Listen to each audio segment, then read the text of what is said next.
করতে চেয়েছিলেন রোমান্স, হয়ে গেছে কমেডি। আশিকি নাটকে জোভানকে দেখলে আপনার এমনটাই মনে হবে। ওভার অ্যাক্টিং যে কত প্রকার হতে পারে জোভান সেটা দেখিয়েছেন, বুঝিয়েছেন। আশিকির স্টেজ পারফরমেন্স দেখে দর্শকরা তাকে গরিবের রকস্টার বলছে। একই নাটকে তার দাঁত বের করার লুকে ভাড়ামো বলা হচ্ছে। মূলত নাটকটিতে জোভানের ক্যারেক্টারকে দুই ভাগে ভাগ করা যায়। প্রথম দিকে তিনি ছিলেন হাবাগোবা এক ওয়ান সাইডেড লাভার, যাকে নায়িকা অপমান করে তার প্রেমের প্রস্তাব প্রত্যাখ্যান করে দেয়। পরের অর্ধে জোভান তাকে স্মার্ট ও সুদর্শন রূপে হাজির করেন। এরপর তিনি হয়ে যান আলফা মেইল, যে নায়িকাকে কোনো পাত্তা দেয় না, উল্টো অতীতের প্রতিশোধ নেয়। মোটা দাগে আশিকি নাটকে মধ্যবিত্ত পরিবারের দেখতে অসুন্দর এক ছেলের রকস্টার হওয়ার গল্প দেখানো হয়েছে। পারভেজ ইমরানের চিত্রনাট্য ও ইমরোজ শাওনের পরিচালিত এই নাটকের প্রধান চরিত্রে অভিনয় করেছেন জোভান। তার বিপরীতে ছিলেন নাজনীন নিহা। ইউটিউবে মুক্তি পাওয়ার পর প্রথম দিনে ভিউয়ের রেকর্ড গড়লেও এই নাটক নিয়ে হাসি ঠাট্টাই হয়েছে বেশি। বিশেষ করে চিরচেনা গল্প ও একঘেয়ে অভিনয়ে অধিকাংশ দর্শক বিরক্ত হয়েছেন।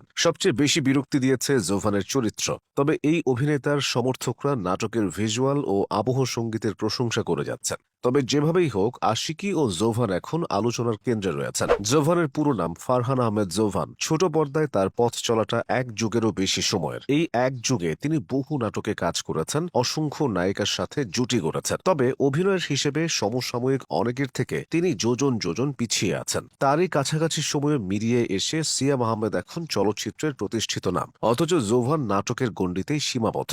নাটকেও তিনি আফরান নিশো কিংবা অপূর্বের মতো সুনাম কুড়াতে পারেননি। জোভানকে বেশিরভাগ সময়ে শহুরে প্রেমিকের চরিত্রে দেখা যায়। রোমান্টিক ঘরানার নাটকে তিনি সবচেয়ে বেশি কাজ করেছেন, আর এই বিষয়টা তার অভিনয় সত্তাকে সীমাবদ্ধ করে রেখেছে। মাঝে মধ্যে নিজেকে ভাঙতে চেয়েও জোভান এক প্রকার ব্যর্থ হয়েছেন। উদাহরণ হিসেবে 2024 সালে মুক্তিপ্রাপ্ত নাটক রূপান্তরের কথা বলা যায়। বিশেষ ওই নাটকে স্বাভাবিক 8-10টা ছেলের থেকে জোভানের জীবন থাকে একদমই আলাদা। জোভানের হরমোনজনিত সমস্যাকে কেন্দ্র করে রূপান্তরের গল্পকে সাজিয়েছিলেন পরিচালক রাফাত মজুমদার রিঙ্কু। কিন্তু নাটকের ভিন্নধর্মী গল্প নিয়ে রীতিমতো সমালোচনার ঝড় বয়ে যায়। ওয়ালটন নিবেদিত এই নাটকের জন্য অনেকে তখন ওয়ালটন বয়কটের ডাক দেন।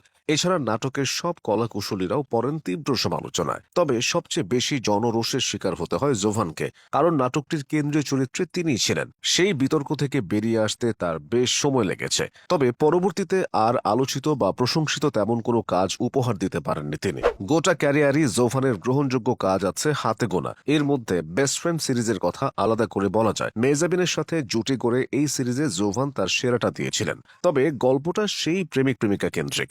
মিডিয়াতে জোভানের ক্যারিয়ার শুরু হয় 2011 সালে। প্রাণের একটি বিজ্ঞাপনে মডেল হওয়ার আশা নিয়ে প্রাথমিক বাছাইয়ে অংশ নিয়েছিলেন তিনি। বাছাই শেষে চতুর্থ শ্রেণীর মডেল হিসেবে তাতে কাজও শুরু করেছিলেন। সেই থেকে টানা 1.5 বছর কয়েকটি বিজ্ঞাপনে মূল মডেলের পেছনে দাঁড়িয়ে থাকতেন তিনি। পরবর্তীতে নিজেকে ভালোভাবে মেলে ধরতে না পেরে হতাশ হয়ে পড়েছিলেন। একটা সময় কাজও বন্ধ করে দেওয়ার সিদ্ধান্ত নিয়েছিলেন। তবে কিছুদিন যাওয়ার পর বন্ধু সিয়ামের সহযোগিতায় বড় ধরনের পরিবর্তন আসে। এরপর গোটা দেশের মানুষ তাকে চিনে বাংলালিংকের এক বিজ্ঞাপনের মাধ্যমে।